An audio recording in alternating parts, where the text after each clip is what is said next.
오늘 성령 강림절입니다. 구약의 절기로 말하자면 오순절이 되는 것입니다. 성령 강림절은 성령께서 오시는 것을 우리가 기억하고 기뻐하는 절기입니다. 오늘 사도행전 16장을 통해서 성령을 받은 사람들은 어떻게 살아가는가, 상황에 따라서 어떤 반응을 보이는가 하는 것을 한번 살펴보려고 합니다. 성령 받은 사람들은 그 삶이 다릅니다. 나무가 그 열매를 보면 나무를 아는 것처럼 성령 받은 사람은 그 삶의 말과 태도와 반응이 다른 것입니다. 그래서 오늘은 바울을 통해서 바울은 대체 어떤 삶을 살았고 어떤 반응을 보였는가, 한마디로 하자면 그는 사명의 삶, 증인의 삶을 살았습니다. 1절에 보시면 더베와 루스드라에 갔다가 디모데라고 하는 제자를 만났습니다. 사도행전과 누가복음은 누가가 썼는데 거기서 제자라고 하는 말은 한 가지 뜻을 가집니다. 예수 믿는 사람이라는 뜻입니다.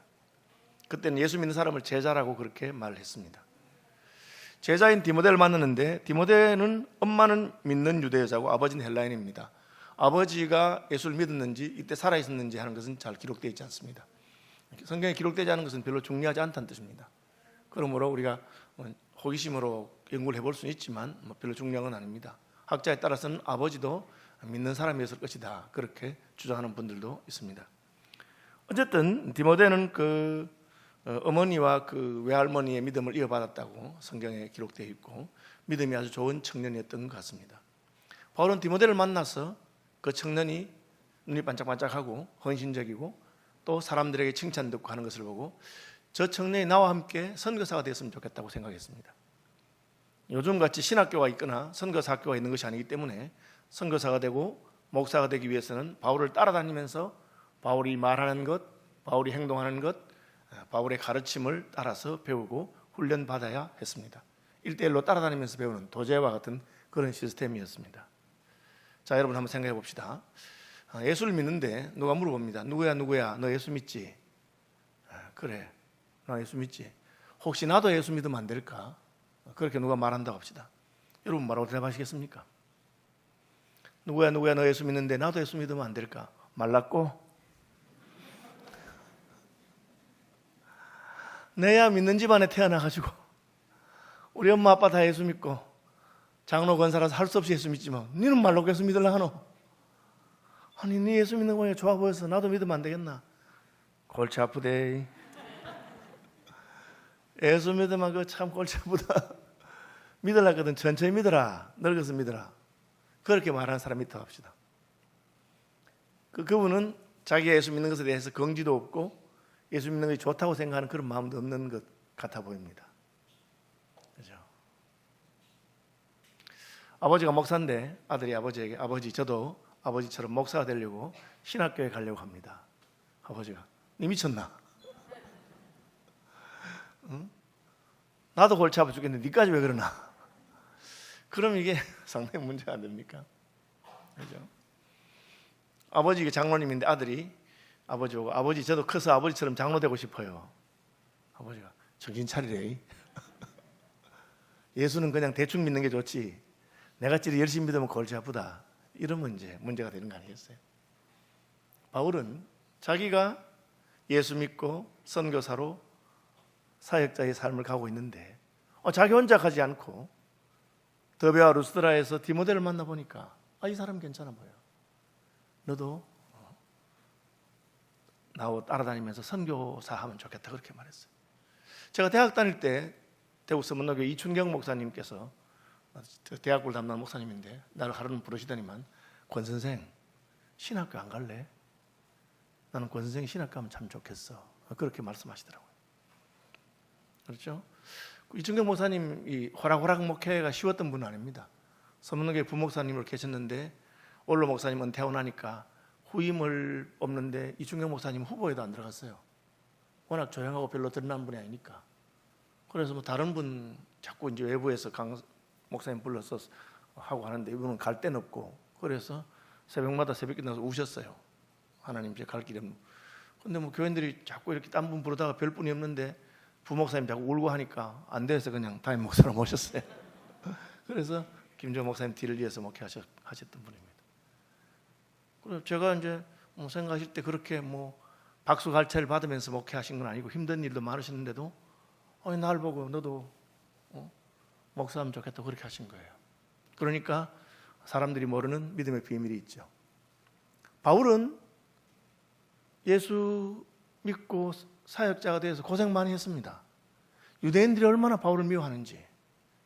저는 유대인들 중에 더 열심히 특심해서 예수 믿는 사람 잡아가던 사람이 하루아침에 횟가닥 변해가지고 예수를 메시아라고 증거하니까 유대인들이 회당에서 바울 쫓아내고 유대인들이 그냥 억울하게 하고 매도 많이 맞고 40에 하나 감한매를 39대 맞았다는 뜻이죠. 로마 법에 따르면 40대 이상은 못 때리게 하니까 39대 때리고 잠깐 쉬었다가 또 39대 때리고 그렇게 5번 맞았어요.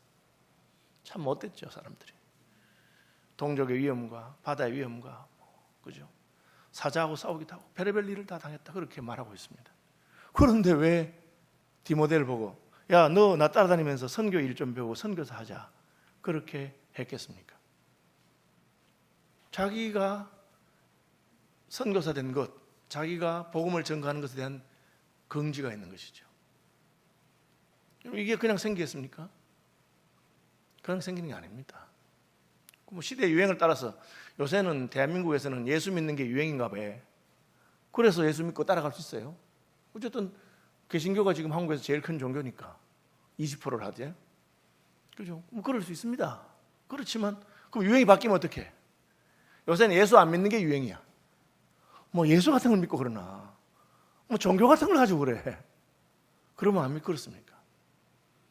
시대 유행을 따라서가 아니라 바울의 마음속에 성령께서 오셔서 세상이 알지 못하는 믿음의 비밀과 기쁨과 위로를 주셨기 때문에 그래서 바울은 자기가 예수 믿는 게 자랑스럽고 다른 사람도 예수 믿었으면 좋겠고 그뿐 아니라 디모데에게 너 나하고 같이 선교사 하자 그렇게 말했습니다.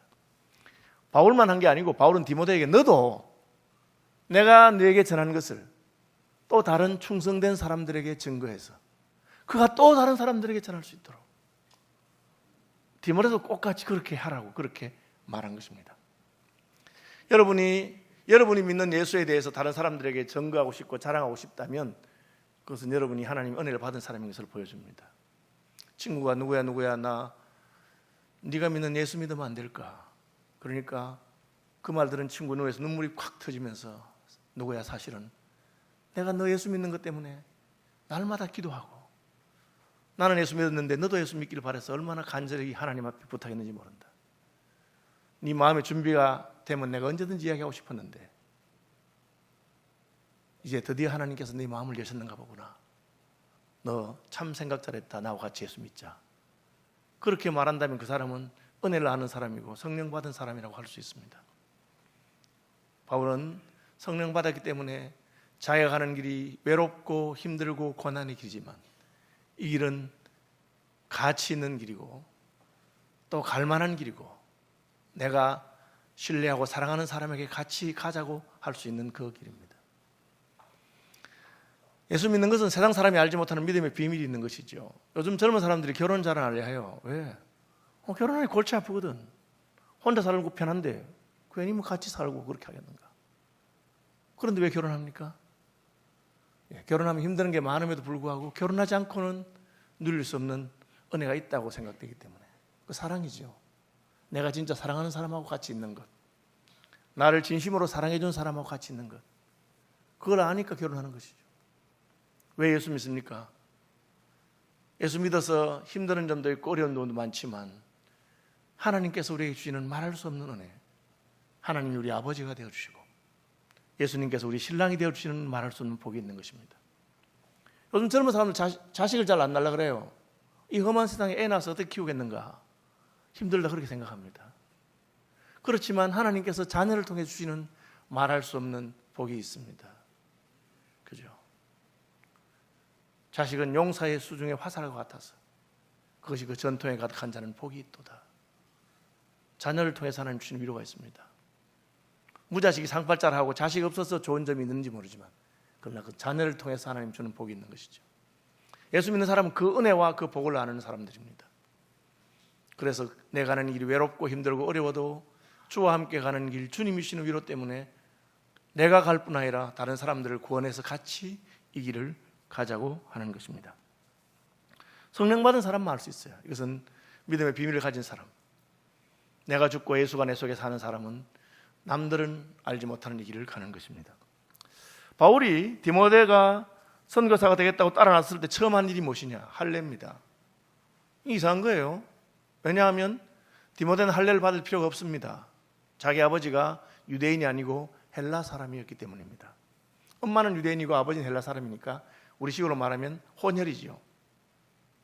그리고 아버지가 유대인이 아니니까 굳이 할례를 받을 필요가 없었습니다. 그런데 왜 할례를 받게 합니까?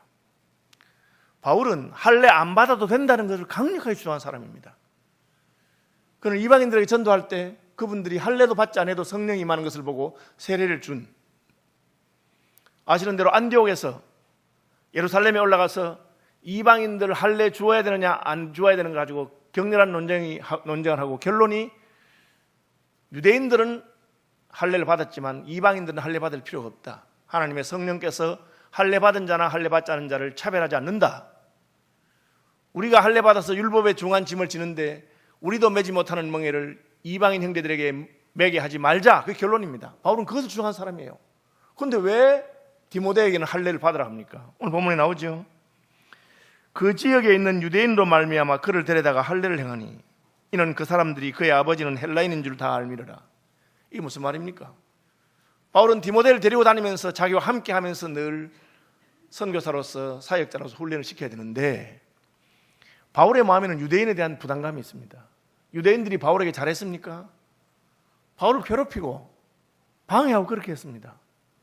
그럼에도 불구하고 바울은 자기도 옛날에 그랬기 때문에, 자기도 예수님 만나기 전에 예수 믿는 유대인들 잡아가고 그렇게 했기 때문에 유대인 형제에 대한 복음의 빚진 자의 마음이 있었고, 그리고 가는 곳마다 회당에 들어가서 회당에서 복음을 전하고 유대인들이 먼저 예수께 돌아오기를 기대하는 마음이 있었기 때문에 디모데를 데리고 다녀야 되는데 디모데는 할례 안 받은 사람이니까 유대인들이 그것 때문에 거리낌이 될까 싶어서 복음을 위해서 자기의 권리를 포기하고 복음을 위해서 하지 않아도 되는 것을 한 사람입니다.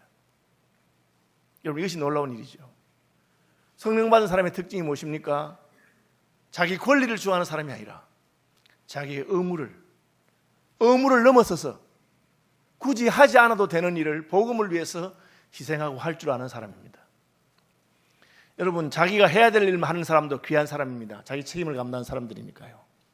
그러나 그 책임을 넘어서 교회를 위하여 하나님 나라 위해서 하는 사람들은 성령 충만한 사람들입니다. 그런 사람이 몇 명만 있으면 교회는 힘을 얻습니다. 왜? 무슨 일이든지 다 하니까요. 저는 예수 믿고 은혜 받아서 신학교 가니까 교회 일 뭘 해도 불평불만이 없었어요. 그때 저는 유치부, 초등부, 중고등부, 대학부, 구역예배 인도, 새벽기도 설교, 또 예배당 공사하면 땅 파기, 뭐 아무 불만이 없어요. 아니 왜 전도사를 보고 땅을 파게 합니까? 제가 몸이 하나인데 왜 이렇게 일을 많이 시킵니까? 그런 불만이 전혀 없었어요. 왜? 그냥 하나님의 나라의 일을 위해서 할 수 있으면 감사하죠. 여러분 마음속에 그런 마음을 주셨으면 그것은 성령께서 주신 마음입니다. 무슨 일이든지 필요하면 하고 내가 안 해도 되는 것도 하겠다. 그것이 바울이 디모데에게 첫 번째 가르친 것입니다. 하나님의 나라의 일을 하는 사람들은 그거 내가 할 일이야. 왜 나만 시켜? 그렇게 하지 않습니다. 내가 왜 할례를 받아야 돼요? 그렇게 하지 않고 디모데에게 할례를 받게 하고 디모데는 기꺼이 할례를 받고 따라 나선 것입니다. 그 결과는 무엇입니까? 이에 여러 교회가 믿음이 더 굳건해지고 수가 날마다 늘어가니라. 교회가 성숙하고 교회가 성장하는 것입니다. 이런 사람들이 교회를 섬길 때 하나님의 교회는 성장하고 성숙해지는 것입니다. 서울시민교회 이만큼 오게 된 것은 우리 앞서간 세대의 믿음의 선배들이 굳이 하지 않아도 될 일들을 하나님 나라를 위해서 수고하고 헌신했기 때문입니다. 자기 체면 유지만큼만 했다면 이렇게 성장하지 못했을 것입니다. 우리가 또 다음 세대를 바라보면서 하나님 기뻐하는 일을 해야 되는 것입니다. 서울시민교회 와서 제가 무슨 분립개척을 해야 된다 그런 전 생각 없었습니다. 하나님께서 인도하시니까 그렇게 많은 교인들이 따라갈 줄 몰랐습니다. 하나님께서 보내시니까 기쁘게 보내는 것입니다.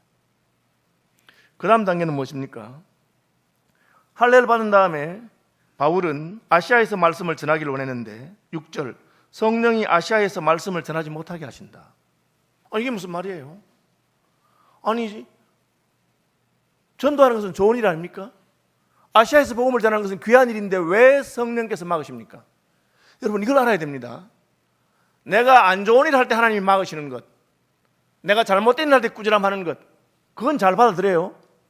그건 내가 좋은 일 할 때, 옳은 일 할 때 그걸 막으면 기분이 딱 나쁜 거야.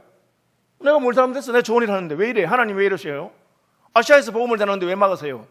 왜 막으십니까? 하나님은 더 큰 그림을 보고 계시기 때문에. 하나님께서는 지금은 아시아가 아니라 마케도니아, 유럽으로 가서 복음을 전하기를 원하시기 때문에 그렇습니다. 우리는 하나님의 모든 계획을 다 알지 못하기 때문에 내 생각에는 이렇게 되는 것이 옳아 보여도 하나님은 저렇게 하기를 원하실 수 있으면 그것을 순종하는 것, 그것이 하나님의 사람들입니다. 다시 말하면 고집이 없어. 성령 충만한 사람들은 자기 고집이 없습니다. 계획이 없는 것은 아닙니다. 성령 충만한 사람도 다 계획을 세우고 치밀하게 모든 것을 준비하고 합니다. 그러나 내가 모든 것을 준비했다 하더라도 하나님께서 다른 길로 인도하시면 고집을 버리고 따라갑니다. 예수 믿는 사람들 가운데도 고집이 너무 센 사람이 있어요. 나는 죽어도 이렇게 해야 돼. 이것이 옳기 때문에 무조건 이렇게 해야 돼. 그렇게 말하는 사람이 있습니다. 하나님의 사람이 아닙니다. 하나님이 원하시면 이것을 할 수도 있고, 나는 이렇게 계획하고 준비했지만 하나님이 기뻐하지 않는다면 못하는 것이죠. 저는 너무나 놀랍게도 어떤 분들 중에 심지어 하나님도 나를 못 말려, 하나님이 말려도 난 그렇게 내 하고 싶은 대로 할 거야, 그렇게 하는 사람이 있어요. 좀 굉장히 겁이 납니다. 그런 말 들으면. 저기 죽으려고. 겁도 없이. 여러분, 큰 소리 치면 안 됩니다. 예수 믿는 사람은 부드러운 사람입니다. 여러분, 부드러운 사람들이 되시길 바랍니다. 내가 계획하는 것이 있고 내 생각엔 이렇게 하는 게 맞다 싶은데 하나님은 내게 그것을 허락하지 않을 수가 있습니다. 왜? 하나님의 지혜와 계획은 나보다 높고 뛰어나기 때문에 내가 알지 못하는 다른 길로 인도하시는 것이 하나님이십니다. 아시아에서 복음을 전하지 못하도록 하신 하나님께서는 환상 중에 마케도니아 사람을 보내서 마케도니아로 건너와서 우리를 도우라. 그렇죠. 바울은 그 환상을 보고 아시아가 아니라 마케도니아로 가기를 원하시는 것이구나. 여러분, 저는 제 인생의 계획 가운데 서울 시민교회에서 목회하는 계획이 없었습니다. 그런데 하나님은 저를 이곳으로 인도하셨습니다. 하나님의 계획이 있는 것이죠. 거기 순종하는 게 참 중요합니다. 여러분도 마찬가지죠. 바울은 그 환상을 보고 순종하여 자기의 계획을 포기하고 마케도니아로 배를 타고 갔습니다. 우리가 드로아에서 배로 떠나 사모드라게로 직행하여 이튿날 네아폴리로 가고 거기서 빌립보에 이르니 이는 마케도니아 지방의 첫 성이요 또 로마의 식민지라. 갔습니다. 순종해서 갔습니다. 이 성에서 수일을 유하다가, 이게 무슨 말입니까? 갔는데 하나님이 왜 오라고 했는지 모르겠어. 갔으면 무슨 일이 있어야죠. 하나님 시킨 대로 갔으면 짜잔 하고 누가 나타나서 오셨습니까? 제가 바울 사도의 꿈에 나타났던 그 마케도니아 사람입니다. 저 꿈에 보셨죠? 하나님 이리 오라 했습니다. 그렇게 하면 얼마나 쉬워요. 갔는데 아무 일도 일어나잖아. 하나님 말씀대로 순종해서 갔는데 모든 일이 술술 풀리고 내가 기대하던 그런 일이 일어나면 얼마나 좋겠어요. 아무 일도 일어나지 않습니다. 왜 그렇습니까? 하나님의 때와 하나님의 시간이 있기 때문에 그렇습니다. 하나님의 사람들은 하나님 말씀에 순종해서 간다고 해서 모든 일이 극적으로 드라마틱하게 그렇게 진행된다고 생각하면 안 됩니다. 요셉이 술 맡은 관원장과 떡 맡은 관원장의 꿈을 해석해 주었습니다. 그의 해몽대로 떡 맡은 관원장은 죽었고 포도주 맡은 관원장은 옛날 자리가 회복돼 장관이 되었습니다. 요셉이 말하기를 당신이 당신의 자리를 회복하거든 저를 기억해 주십시오. 저는 감옥에 있을 만한 일을 한 적이 없습니다. 그럼 내가 다시 장관이 되기만 한다면 꼭 기억할게. 그러나 그는 장관이 된 다음에 요셉을 까마득히 잊어버렸습니다. 왜 그렇죠? 아직 하나님의 때가 안 됐거든. 그리고 2년 후에 바로왕이 꿈을 꿉니다. 아무도 그 꿈을 해석하지 못합니다. 그제서야 그 포도주 맡은 관원장이 기억이 났어요. 내가 나의 허물을 추억합니다. 제가 오게 했을 때 저의 꿈을 기가 막히게 해모하던 가나안 땅에서 잡혀온 요셉이라는 청년인데 임금님 그를 불러서 해석을 한번 물어보시죠. 그리고 부르니까 하나님이 이미 요셉에게 그 뜻을 알려주었기 때문에 기가 막힌 해석을 하게 됩니다. 그리고 물어봅니다. 나이가 몇이냐? 30살입니다. 애국의 총리가 되면 좋겠다. 후에 여러분 고고학이 발달하고 나니까 고대 이집트에서 고위공직에 올라갈 수 있는 나이가 30살입니다. 만약 일찍이 28살 때 요셉이 회복되어도 요셉은 저 밑에서 일하거나 혹은 하나님께서 원하시는 자리로 갈 수 없습니다. 우리는 그것을 알지 못하죠. 하나님의 때가 있습니다. 저는 선교사님들에게 선교지에 가면 급하게 도착하자마자 바로 짐도 안 풀고 노방전도로 다니고 그렇게 하기보다는 거기 가서 그 나라 말을 배우고 기다리면서 하나님의 때와 하나님의 시간을 기다리라 그렇게 가르칩니다. 그래도 하나님의 때가 되면 하나님께서 다 알아서 합니다. 수기를 기다리는데 아무 일도 일어나지 않습니다. 바울과 그의 일은 뭘 합니까?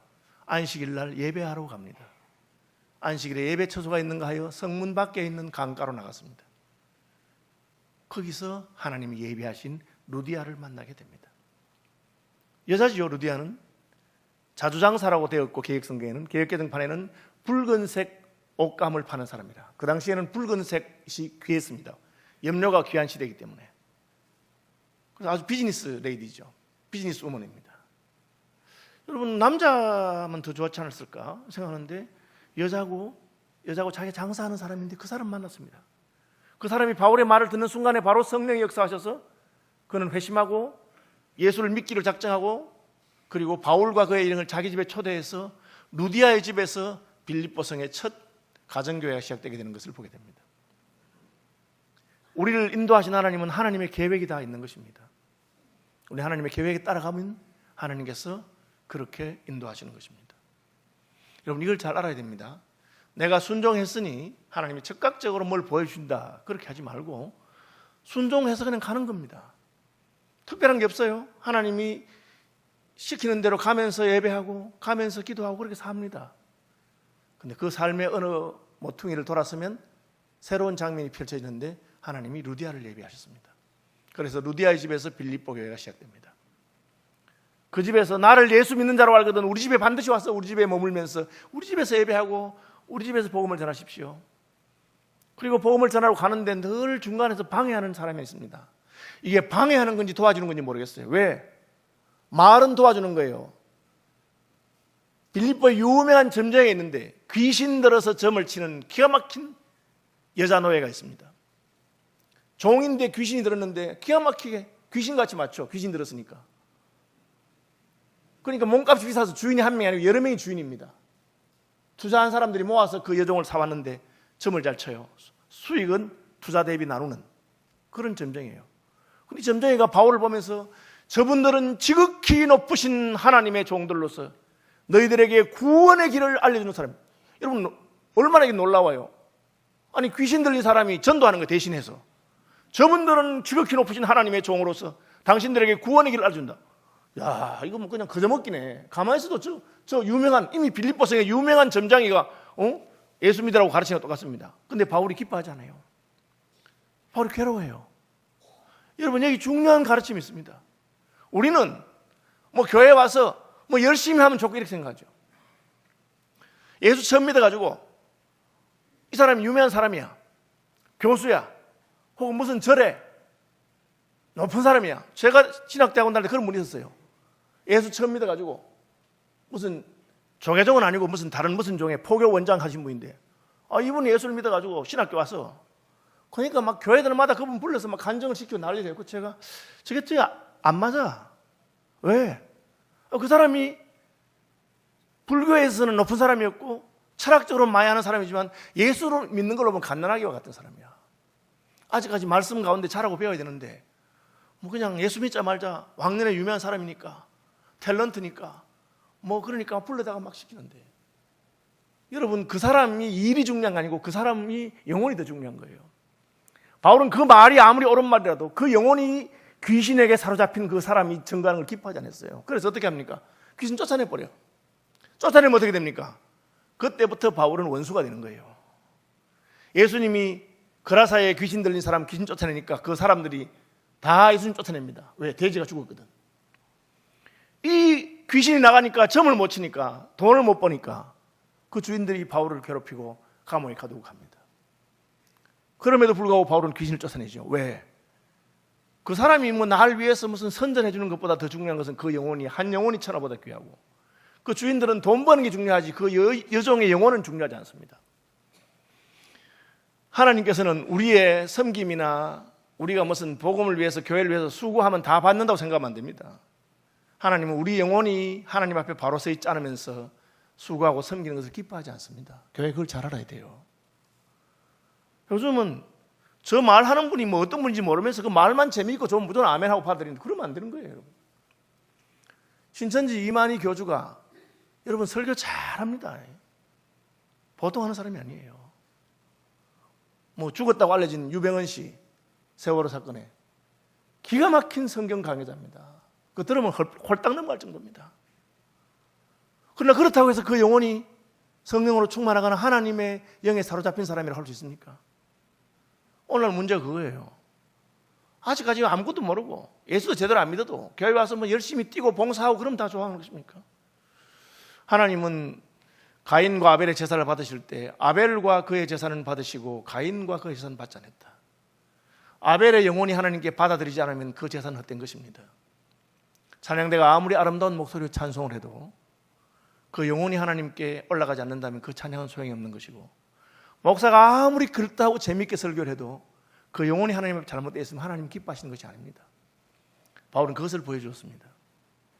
우리는 결과를 원하는 사람이 아니고 그 나무로 열매를, 아름다운 나무, 좋은 나무가 좋은 열매를 맺는 것이라고 말하는 것입니다. 바울이 귀신을 쫓아내고 감옥에 갇힙니다. 뭘 가르칩니까? 좋은 일 하고 욕 보는 거예요. 여러분, 예수 믿어 복 받읍시다. 얼마나 좋은 말입니까? 예수 믿고 욕 봅시다. 여러분, 아멘이 되겠어요? 전도하고 축복 받읍시다. 좋은 말 아닙니까? 전도하다가 욕 봅시다. 누가 좋아하겠어요? 바울이 한 게 그겁니다. 복음을 전하고 귀신 쫓아내는 것 때문에 감옥에 갇히게 됩니다. 여기 다시 한번 성령 받은 사람들이 특징이 나옵니다. 주님 일하다가 칭찬 듣고 주님 일하다가 복 받을 때 우리가 기뻐하는 것은 쉬운 일입니다. 그러나 을을 위하여 핍박을 받았어도 기뻐하는 것은 어려운 일입니다. 그것은 우리 속에 계신 성령으로 말미암지 않고는 불가능한 것입니다. 바울과 실라는 매맞고 빨가벗기고 감옥에 갇혔을 때 기뻐하고 찬송하고 기도합니다. 왜? 일부러 할 수 있겠어요? 인력으로 할 수 있는 것이 아니고 하나님의 성령께서 나 같은 자가 예수 믿어 복음 전거하다가 이런 핍박을 받으니 주의 이름을 위하여 능욕받는 일에 합당한 자로 여기심 받은 것을 기뻐하였다. 그렇게 사도행전에 나오는 표현입니다. 성령 받으면 여러분이 하나님 일하고 충성하는데 교인들이 몰라줘도 기뻐합니다. 오해를 받아도 기뻐합니다. 오히려 감사하게 되죠. 그래서 예수님은 을을 위하여 핍박을 받은 자가 복이 있다. 천국이 저희들의 것이다. 나를 인하여 너희를 욕하고 거짓으로 너희를 거스려 모든 악한 말을 할 때는 기뻐하고 즐거워하라. 천국에서 너희 상이 크미니라. 그렇게 말씀하셨어요. 고난 당하고 옳은 일 하다가 어려움 당하는 중에도 감사하고 찬송하고 기도하니까 어떤 일이 났습니까? 하나님께서 오셨습니다. 믿음의 사람들이 받는 위로가 무엇입니까? 나의 고난 가운데 주님이 함께 하신다는 것이죠. 내가 사망의 엄침한 골짜기를 지날지라도 해를 두려워하지 않는 것은 주께서 나와 함께 하심이라. 주께서 나와 함께 하신 것을 경험합니다. 하나님이 오셔서 옥틀을 흔드시고 옥문이 열리고 지진이 나고 착고가 풀리고 주께서 그들을 자유케 하시는 것을 보았습니다. 감옥에 가둘 수는 있지만 하나님께서 그를 풀어놓으신 것이죠. 간수가 자다 깨보니까 옥문이 다 열렸거든. 탈옥이구나. 그는 자결 하려고 그랬어요. 로마 군대에서 명예를 중요하게 생각하는데 자기가 잡아서 지키던 죄수가 도망갔으니까 자살을 했습니다. 바울이 말합니까? 자살하지 마세요. 우리 안 도망갔어요. 그 바울이 왜 안 도망갔을까? 바울이 왜 안 도망갔을까요? 바울은 억울하게 갇혔습니다. 로마 시민이기 때문에 재판 없이 갇힐 필요가 없어요. 그러니까 잘못된 구금이기 때문에 나가도 할 말이 없어. 근데 안 갑니다. 간수 깜짝 놀라서 보니까 아무도 안 도망갔거든. 그래서 간수가 뭐라 합니까? 선생님들이요, 내가 어떻게 하면 좋겠습니까? 제가 어떻게 해야 구원을 받겠습니까? 여러분, 이게 전도할 권리를 얻은 것이죠. 여러분, 전도할 권리를 얻는다는 게 쉬운 게 아니에요. 여러분, 요즘 예수 믿어서 하면 좋아합니까? 여러분, 전도하면 그 사람이 좋아합니까? 아이고, 예수 믿으라는 소리 하지 마세요. 듣기 싫어요. 그렇게 하는 것이 세상입니다. 바울은 자기의 권리를 포기하고 억울하게 매맞고 고난을 당해도 오히려 감사하고 기뻐하고 세상과는 다른 반응을 보인 것입니다. 옥문이 열렸는데도 도망가지 않습니다. 로마 시민인데도 그걸 주장하지 않았습니다. 그 때문에 복음을 전할 수 있는 권리를 얻은 것입니다. 저희가 어린 시절이나 한국교회 초기에는 예수 믿는 사람들은 예수 믿는 것 때문에 손해를 보고, 주일 성수한다고 손해보고, 거짓말하지 않기 때문에, 뇌물 받지 않기 때문에 손해보고, 그래서 사람들이 다 알아요. 속으로 다 알아서. 무슨 진짜 자기 마음에 괴로움이나 문제가 있으면 예수 믿는 사람 찾아와서 너 예수 믿지? 너 예수 믿지? 나 이런데 어떻게 하면 좋겠나? 하고 우리에게 복음을 전가할 수 있는 권리를 주는 것입니다. 바로 그걸 가르친 것입니다. 우리가 전가하고 전도하는 것은 교회가 더 권력을 가지게 되고 높아지고 힘이 있어서가 아니라 교회가 자기 권리를 포기하고 의로운 길로 가기 때문에 세상이 우리에게 와서 선생들이 우리가 어떻게 하면 좋을까? 그렇게 말하는 것입니다. 사도행전 16장은 증인의 삶이 어떠한가 보여주는 것입니다. 쉬운 일이 아닙니다. 어떻게 가능합니까? 오늘 이 성령 강림절인 것처럼 하나님의 성령께서 우리의 마음을 주장하실 때만 가능합니다. 성령으로 말미암아 바울처럼 디모데처럼 세상과는 다른 반응을 하게 되는, 나의 유익이 아니라 하나님 나라를 생각하는 그런 그리스도인들이 되시기를 주님의 이름으로 축복합니다.